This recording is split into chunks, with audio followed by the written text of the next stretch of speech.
Ne kupujte skupe proizvode. Napravite kečap i ljutenicu kod kuće od svežih paprika i paradajza. Domaće, ukusno, bez aditiva. Da znate tačno šta jedete. Ako se pitate šta ću danas da pripremam, reći ću vam samo da je pikantno, ukusno, veoma se lako pravi i da ću morati da ponovim i da napravim barem još 2 ture. Najprej ću u pleh da stavim papir za pečenje.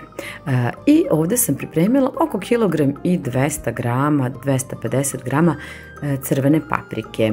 Potrebno je najprej da ih ovako očistite.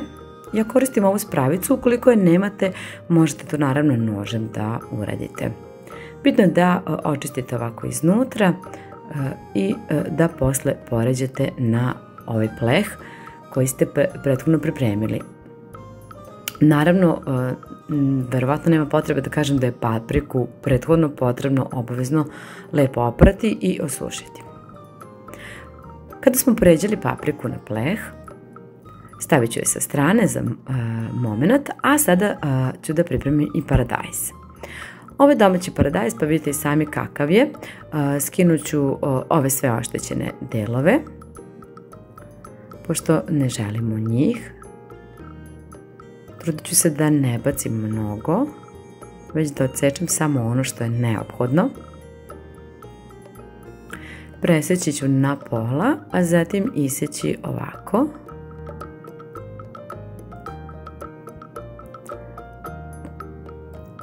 Ukoliko je paradajz veći, možete da sečete ovako na četvrtine ili na polovine prosto. U drugi pleh poređajte sada paradajz koji ste naseckali. Zaboravih da kažem da paradajza mislim da je bilo isto oko 1,5 kg, maksimalno 2, otprilike eto koliko stane na ovaj jedan klasičan standardni pleh za rernu. Sada će vam biti potreban još jedan sastojak, a to je beli luk. Potrebno je da ga ovako u ljusci isečete samo ovaj deo. Sad meni je nož tup, pa vidite sami koliko se mučim, ali dobro, valjda ću ga naoštriti. Sada je potrebno da ovaj isečen beli luk koji nismo ljuštili, jednostavno ovako upakujemo u komadić papira za pečenje.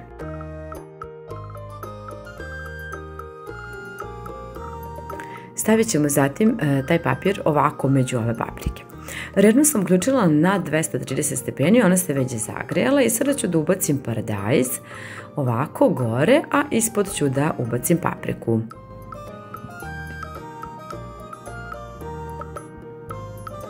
Zatvaram i nakon nekih 20 minuta, 25, ću samo da podignem ovu papriku gore, kako bi i ona mogla lepo da se ispeče i peći ću još nekih možda 20 minuta, dovoljno da paprika malo ovako porumeni. Pogledajte, lepo se ispekla, malo je zagorela, ali u principu to je samo kora, tako da nju skidamo. Evo ga i paradajz, on se lepo isto ispekao. Stavit ćemo ga sa strane, a papriku ćemo da poklopimo ovako nekim najlonom i ostaviti malčice da stoji nekih 10 minuta.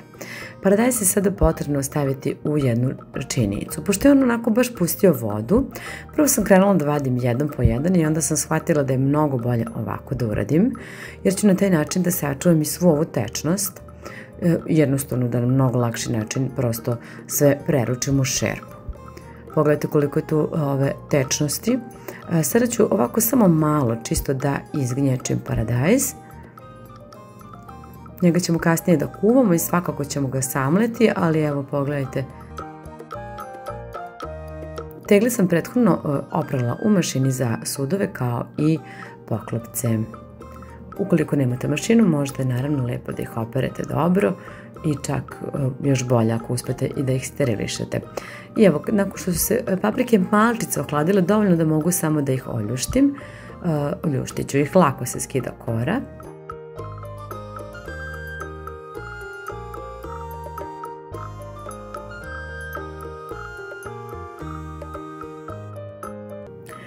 I sada je potrebno da ih isečemo. Neću ih seći na nešto mnogo sitno, čisto na ovako malo samo da ih usitnim.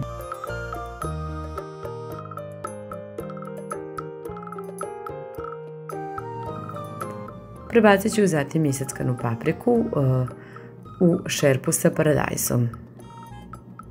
A sada je vreme da otpakujemo i ovaj naš paketić, odnosno beli luk koji se ispekao u kori.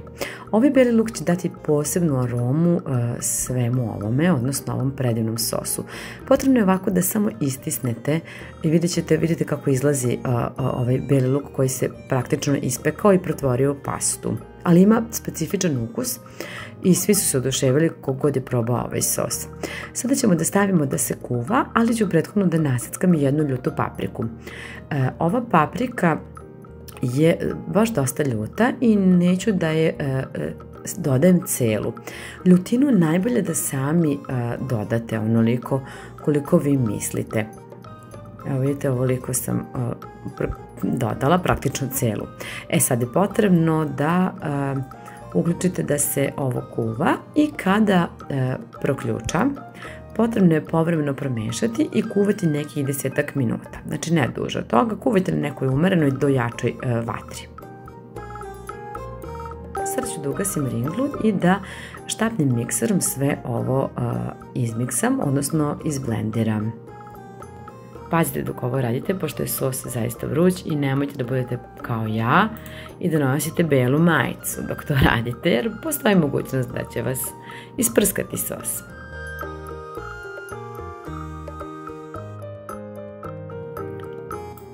Sada ću dodati 2 pune kašičice soli. Naravno i ovo možete po ukusu probate, promešate, probajte, ali meni je bilo dovoljno.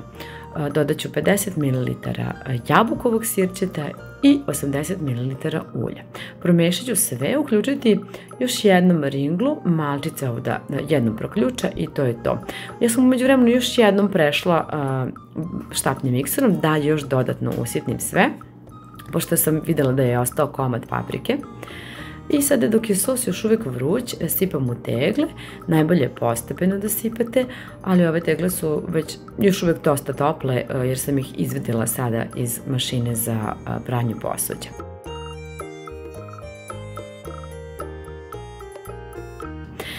Poklopite ih čistim opranim poklopcima, bitno je da nisu zarađali, i okrenite naopako, a zatim ih upakujte u ćebence i ostavite da odstoje tako do sutra, odnosno dok se u potpunosti tegle ne ohlade.